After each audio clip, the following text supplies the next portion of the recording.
Thank you. Appreciate you all for coming, and you should appreciate me too for that.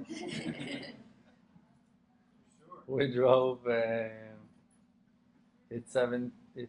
was almost 17 hours driving, and we slept a couple of hours in the car because we had to leave the house late. So we went through our own things,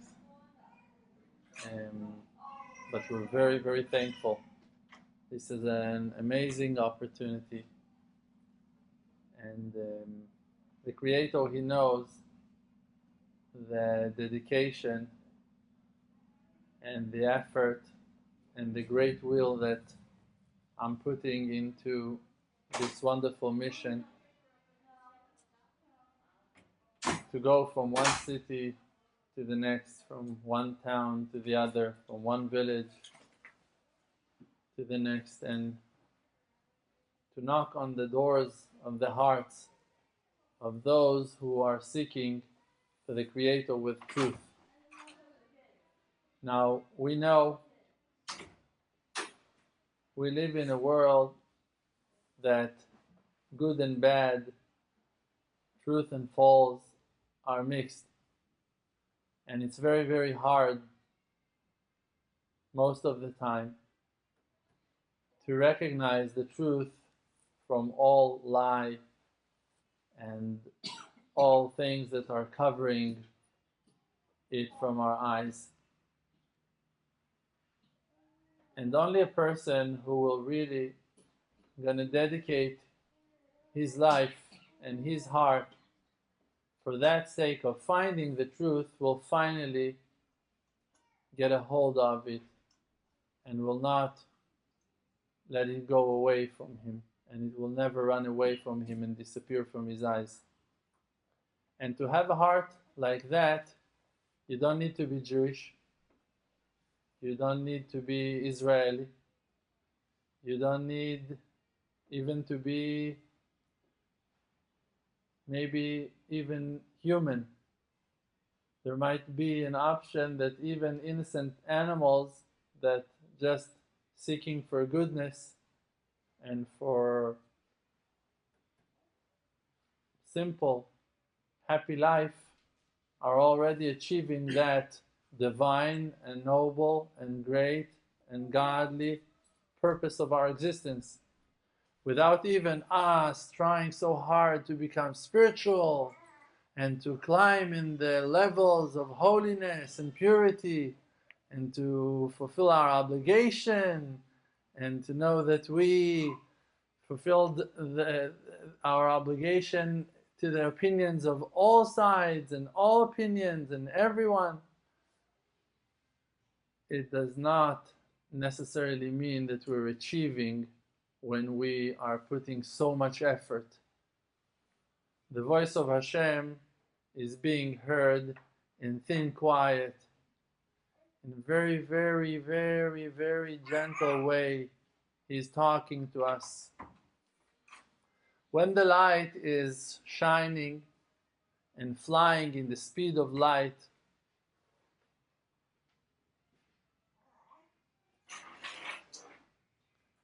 we cannot see it.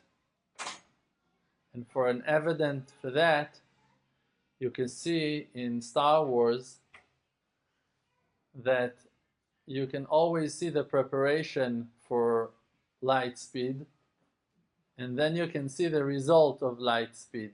You see them preparing to light speed, preparing the engines, pushing the button, and then they're stopping, landing, finishing.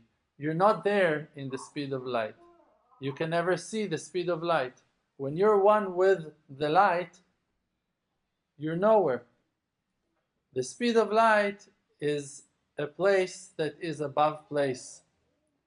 You cannot experience the speed of light, means light in its own real speed, of its own flow, unless it breaks. That's the nature of our creation. Today we can see things in our reality only because that the beams of light are breaking in a certain angle on those things that we can see. Light is coming out of the source of it, and then it goes in a straight line till it hits, and when it breaks, you can see that thing. If there wouldn't be an obstacle, if there wouldn't be a physical, thicker layer over there to break the light from its flow, we wouldn't be able to see no light. Light would not catch our eyes. So also in our life, when we want to be spiritual and when we want to see the light, we need to understand that there is no way in the world for the person to see the godly light, the heavenly light, the light of God, without the challenges and the obstacles and the difficulties that we are going through on a daily basis. Without those challenges, we wouldn't see anything. We wouldn't recognize the Creator's light. We would not understand His will and the purpose of our existence. A person who wants to see the light needs to open his eyes. Then he can see the light. He needs to desire the light with all his heart for him to recognize it. If something gonna happen in my back, I won't be able to see that because I'm not looking there. But if I'll look, I'll see. We need to open our eyes. And if we are, so we are seeing already. The Creator, He is called Father of Mercy. The meaning of the word mercy is to give something to someone that is not worth it for that thing. Someone that does not deserve that thing. That's an act of mercy. There is an act of justice. If you owe something to someone and you pay your debt, that's not an act of kindness, of mercy. That's an act of justice. I owe you, I need to pay, here's your money, you're good, we're even, we're fine. That's now mercy. Mercy is when the person who is about to receive understands that he is not really a qualified vessel for that amount, for that blessing, for that gift. And this is the strongest and the clearest evidence for us to strengthen ourselves, not to let our negative mindset, the evil inclination that is breaking our self-esteem all day long, to tell us we're not worthy for that light. One, because he's not Jewish. One, because he's not sure even if he's from the lost tribes or whatever. One, because he looks at himself and finds himself so lack and so empty and so lost and so confused and so broken that the Yetzer Hara, the evil inclination, is using those weaknesses of your character, of your ability to function, as a weapon against you to break your hope, to break your faith, to downgrade you in your own eyes, for you to give up on the job, for you to say to yourself, to be convinced that you're not supposed to serve, that you're not meant to be one with the Creator, that you don't have the proper vessels, tools, abilities, qualities, talents, blessings. When in reality, the Father of mercy, He's the one that reveals His mercy on those ones who are not worthy for it. Those are us. That's me. I'm going out from that starting point of understanding that my connection with Him depends in His loving kindness and not in the greatness of my deeds and actions and power. No. I know I'm broken. I know myself that I'm an empty vessel. I know myself that I'm barely stable. I know that I need His help in every moment of my life. I know that if He wouldn't build my machine to be so perfect, I wouldn't know how to breathe. I wouldn't know how to see. I wouldn't know how to taste, how to eat. I wouldn't be able to function. Do we know how we are functioning? Do we know how our heart is still beating, how our systems are still digesting? Can we know how to feel, how to listen, how to remember? Can you control your memory if to hold that information or to drop it? Nothing that goes on in this world is not in our hands. We are completely under the unique and perfect supervision of the Creator on our lives. And for that, we're able to enjoy His light. Because He put us in a position that His godly light will break on us in a certain way that His godliness will be seen to our eyes. Now there are two aspects to the world, an inner aspect and an external aspect. When you look at things with your own eyes, you can see things in an inner aspect. And when you look at the external world, when you look what happens in other people's life, in that time, you're seeing things in an external aspect, from an external angle. The godliness is being reflected, and when it's being reflected, when the light is breaking, you can see it or from inside or from outside. When it breaks on your friends, when it breaks on reality around you, on houses, on cars, on businesses, on opportunities, on books, on fantastic path of serving Hashem in purity and holiness, but over there in the synagogue, in that place, in that house, by that rumor that I just heard on those people who are doing something elsewhere, those are aspects of the light that is breaking in an external way, from outside.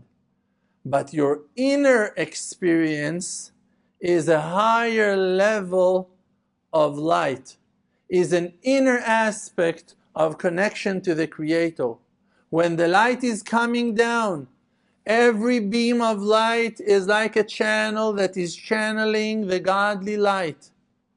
An eternal beam of light is coming down from heaven down to this world and breaking to thousands and millions of sparks.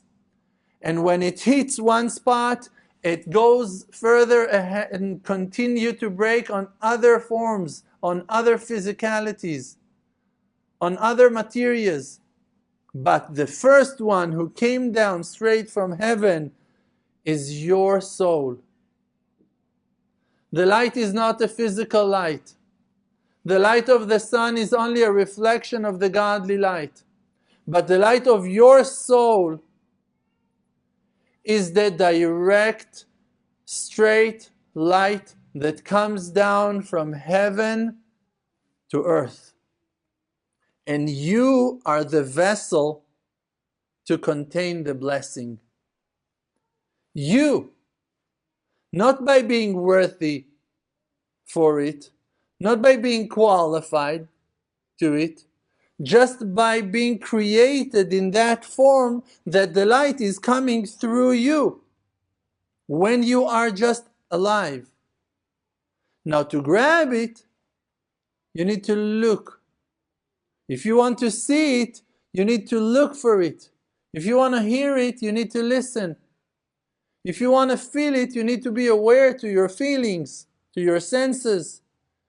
It's your inner awareness. It's your inner connection to your mind, to your thoughts, to the inner movements of your spirit within. And every person on earth is qualified for that godly mission, because we have been created in His shape, Betzalmo, Betzelem Elokim. He created us in His shape. We have the same DNA as our Creator. The Creator created us from within Himself. He took out His Spirit from within and brought us out to the world. We are His straight reflection.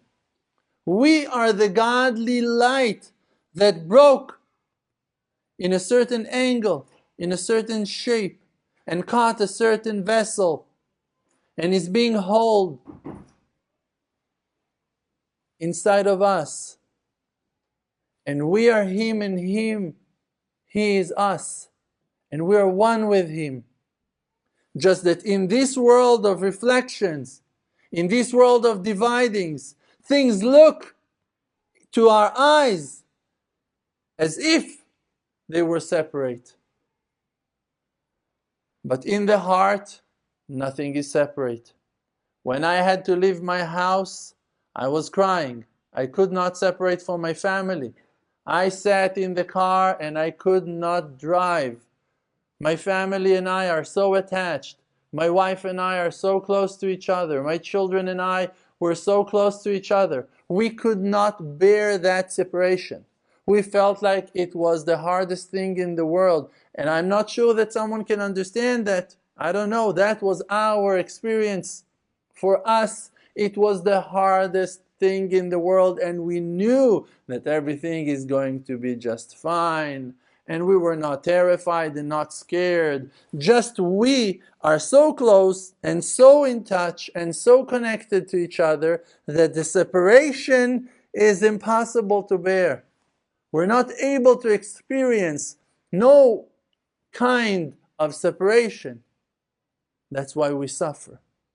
And that's why we suffer on earth, because of our separation. But the separation is in our mind. Because my wife is with me right now even when I speak. And my children are with me right now even that I am in Texas and they are in Florida. Because in reality I carry them in my heart and they're carrying me in theirs. And we are unseparable. Why? Because of our love. And this is the secret of the word love. The word love is written with 4 letters. Ahava. Aleph, Hey, Bet, Hey. Ahava. That's the word love in the ancient language of Hebrew. The first letter of the alphabet of the ABC, the Hebrew ABC, is Aleph. That's the first letter in the word Ahava, in the word love. The second one is Hey, that represents the godliness, represents knowledge, represents the love of God. The third letter is the second letter in the alphabet. It's the letter B, Bet, Ahava. And then the fourth one is again the letter Hey. To any person who understands what movement is all about, he will understand from that flow of Aleph, Hey, Bet, Hey, that there is a pattern, there is a method here. There's going to be a third part to that combination, and it's going to be Gimel, the third letter, and then Hey, and then Dalet, the fourth letter, and then Hey. And that letter Hey will always stand and be used as the glue, as the spirit to attach 2 particles who are surrounding it from both sides. Aleph and Bet are connected with Hey. Bet and Gimel are connected with Hey. Gimel and Dalet are connected with Hey. The Spirit of God, the letter Hey, that breath that came out of His heart, came out of His mouth, came out of His mind, His pure intention, His unconditional love to us is the glue, is the life spirit who bonds us together. And we need to break the world of illusion, the world of separation, and to realize that there is love that flows between us, an unconditional love, a pure love, a love that is not connected to physicality, not love of lusts and desires, not love of needs and selfish will, just a pure free love that is connecting all particles of creation to be one. I gave that example. When a drop of water is falling down from a rain, for an example, and hits the pond, hits the water surface, the drop of water will sink into the water and then in some wonderful force of nature, the drop is jumping back up above the water. It's not the same drop, it's a different drop. Because of the effect of the weight of that drop that fell down into the pond, into the source of water, another smaller amount of water, a smaller drop of water, will rise and jump above the water and will fall back again to the pond. And then the same exact thing will happen over and over and over and over. That drop will fall and sink into the water, and a smaller portion, a smaller drop will rise and jump above the water. And it will continue like that forever. That movement of that drop of water that is going and getting smaller and smaller and smaller and smaller and smaller will never end. Science, how you call them? Scientists. They will testify on that. I don't even know their names.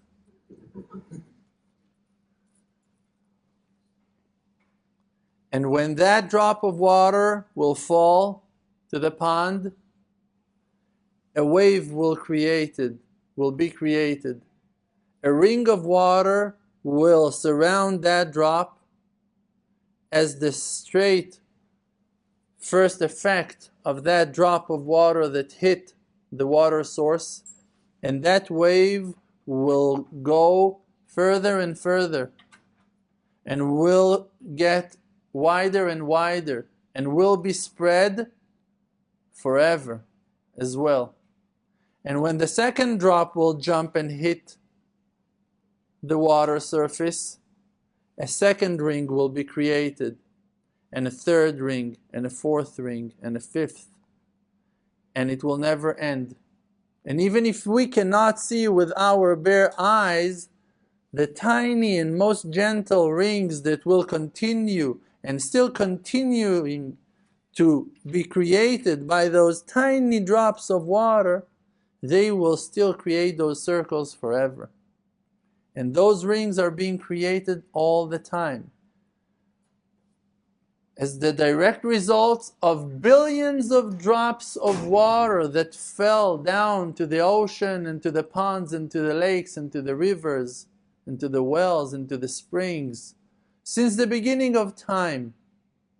And when one ring is expanding and growing and another drop of water a few feet away fell as well, and rings are being created by it and spreading to the opposite direction, they will hit each other. And they will unite, and they will touch, and they will connect, and they will affect each other forever. And it will never end. And they will always continue to spread and to touch and to connect and to affect the world. And they will affect not only themselves, they will affect the air because of the movements of the waves of the water hits the waves of the air. The particles of air will be affected for good and will never stop, will never stop. And underwater, the world that exists under the water will be affected by that. And the earth will be affected in the shore, in the beach, when the waves will reach there. And all the animals and the creation will move from every tiny drop of water that fell from the sky since the beginning of time. And we cannot understand that just to see and to accept on ourselves the existence of infinity, of eternity, inside our so-called temporary lifetime. We feel that we are disconnected. We feel that we don't find our spots. We feel that we are different. We feel that we have a mission. We feel that we are something. You are something that is holding the whole world. And the world cannot exist without you. Like that the world cannot exist without the tiniest fish who swims in the river. And you don't know even about his existence. But you can never imagine how important he is to the flow and to the harmony of creation with His prayer, with His mindset, with His mission, with His purpose, with His movements, and with the movements that He creates. Only the Creator, the loving Father in heaven, who lives with us, He sees the whole picture that we cannot even understand how deep it all goes.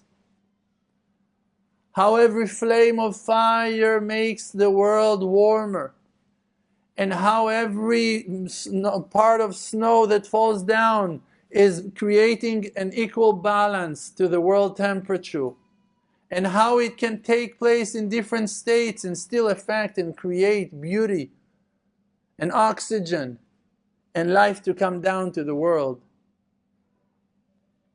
And inside of us, there is a higher and more elevated form of all that beautiful reflection.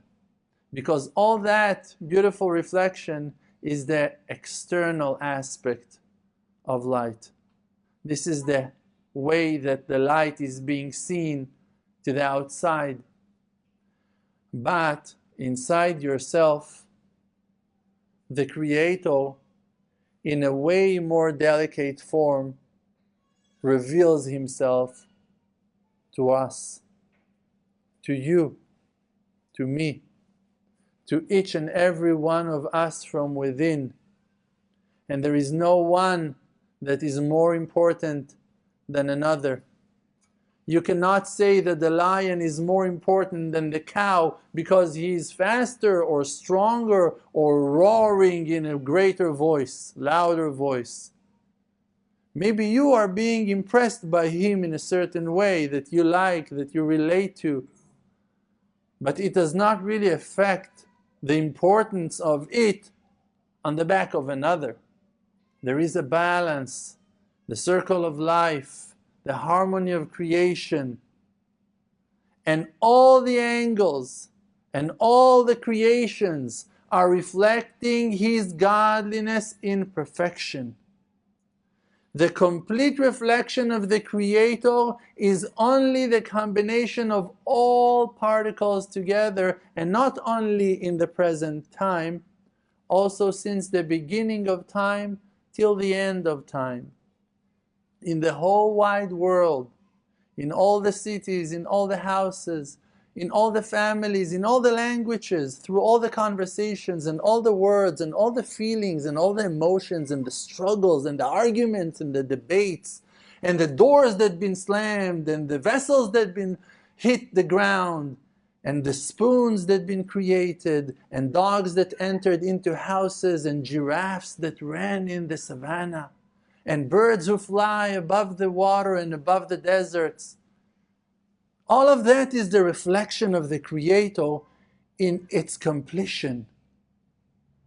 Now you cannot grab all of that with your eyes, but the Creator gave you a different set of eyes, the eyes of your mind. And over there inside your own mind, you can grasp the complete picture from within. To understand it all outside, million years of learning will not bring you to all the answers. To perceive and to digest and to understand all the knowledge. You can never in billion years understand the structure of one leaf, of one cell. Even if you're going to sit and investigate for millions of years, you will not finish the learning because it's endless. Because godliness is being reflected into a one leaf, into one cell. You will never finish that journey because it's endless. But when you nullify yourself and attach and connect yourself to your inside, to your soul, you will understand it all at once. Suddenly all the picture will be perfectly clear to the eyes of your mind. But for that you need to look deep into the roots of your spirit And the first step for that is to accept yourself. Is to stop hating and blaming yourself. It's to stop following those negative voices of the evil inclination that his only mission on earth is to break your self-esteem and to destroy your inner love to yourself, and to make you blame yourself and hate yourself and criticize yourself and break yourself to pieces and slaughter yourself alive for things that never were depend on you. Things that took place in your life with no connection to your ability to reach them. You're going to hate yourself for the color of your hair. Can there be something stupid than that? You're going to hate yourself for the shape of your face, for the shape of your eyes, for the color, for your accent, for your parents, for your friends, for your society, for your salary, for your house, for your neighborhood, for your knowledge, for things that are not in your reach. Things that you have not decided on. Things that you can never decide on.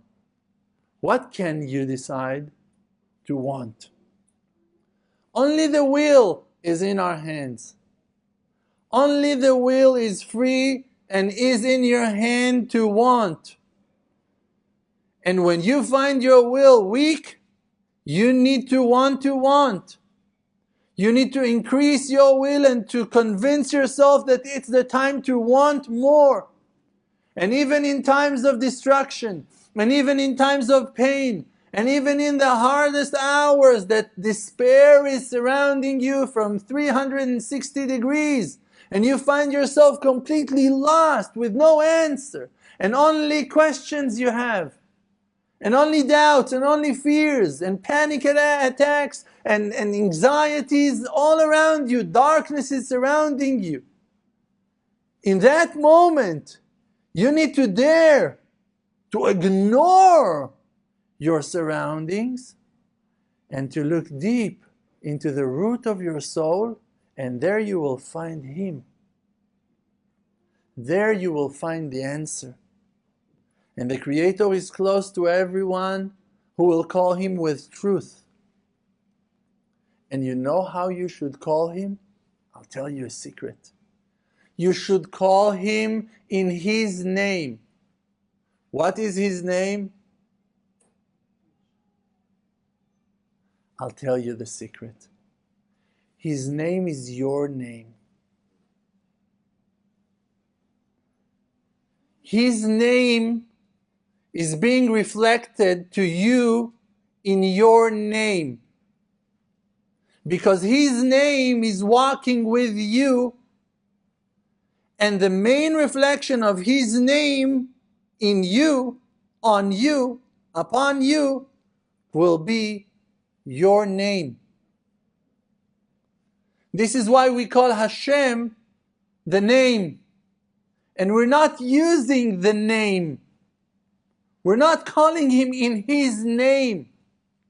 His name is waiting for us when the temple will be rebuilt, and He will be seen to us not through reflections, not through curtains, not through filters, just His essence. Somehow, some greater portion of godliness will be seen to our eyes, something that we're not aware of, something that we cannot understand today, something that we can just believe that exists. But we cannot grab it, we cannot grasp it, we cannot feel it. We're not allowed even to mention it. We cannot even say it. Most of us doesn't even know how to say it, even if we would want to. We don't know how to. Because we are yet not in that stage. Because we are yet not in that level. And in our level, as of today, when you want to believe in Him, the first step that you need to make is to believe in yourself. That He allows you to serve Him. That you are chosen by Him to worship, to know Him, to recognize Him, to follow Him. That you are enough to do good. That you are also welcome to serve. that your prayer is important, that your intention is meaningful, that your desire is important in His eyes and precious to Him, that He loves you, that He cares about you. You need to know yourself first. To know yourself, it's to love yourself. It's to accept yourself. It's to have peace with yourself. And your name is the title who crowns you as who you are. And you should call Him in your name. You should call yourself, your true self, out to the light. Through your channel, through your inner vessels, the light is shining and spreading out through you out to the world. You are that lighthouse. You must recognize yourself as a lighthouse. It can be a lighthouse to those ones who comes to the shore with boats and are sailing in the sea. You can be a lighthouse to people who cross the desert in the dark. You can be a lighthouse in the city. You can be a lighthouse in the forest. You can be a lighthouse that is walking and mingling between people and bringing peace to conversations and creating balance in arguments and fights. You should be that lighthouse that you are. But for that you need to recognize yourself as a lighthouse holder, as the gatekeeper of the portion of godliness that's been treasured inside of yourself. And you need to unlock your true potential. You need to open yourself up. You need to allow your feelings and your emotions and your inner desire to shine. You should respect your will. You should appreciate your soul. You must force yourself to be the one He made you to be, and not to want to change, and not to want to improve. First of all, accept yourself. Then you will see how greater you are than you imagine already, because He made you to be who you are. And that's our mission on earth, to go and spread love, to go and attach people to each other, to go and make peace between souls, to remind people that they are spiritual, and to force ourselves to that as well. To remember that my body is only my vehicle that is carrying me, and is also my armor that protects my gentle spirit. And also it's my costume that I'm hiding in, that I'm using for the purpose of my soul.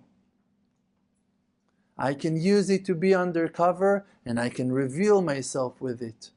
I can use my high volume tones that I can use, and I can whisper quietly. I can look far away, and I can focus on tiny things that are in front of my eyes. I can do many things. I can use my sense of humor, and I can shut my mouth completely. I can use my memory, and I can forget. I can mention certain things and never to mention them ever again. But I need to do it all out of that deep and solid understanding of the fact that I am who that I am in the mission of God. The one that He sent me to be, not the one that I wish to become, the one that I desire to be, the one that I hope to become. No. The one that I am in the nature of my creation. Just to look at the qualities of my spirit, of my sensitivity to things, of my qualities, of the blessings and gifts, treasures that have been treasured inside of me, and to go and spread them for now. To go and heal the world with my qualities and powers that have been given to me for now. And then you'll see sweet fruits growing in your fields. Then you'll see great outcomes and results rising and shining in front of your eyes. And not only that you will rise and shine, just everyone that you'll touch, that you'll affect, will enjoy that spiritual development and shift that you've been blessed with. Believe in yourselves, and for that you shall be believed. May Hashem bless you all, that all your prayers and our prayers will be answered in no time and will be accepted in heaven. Amen. Ken Yehi Ratzon.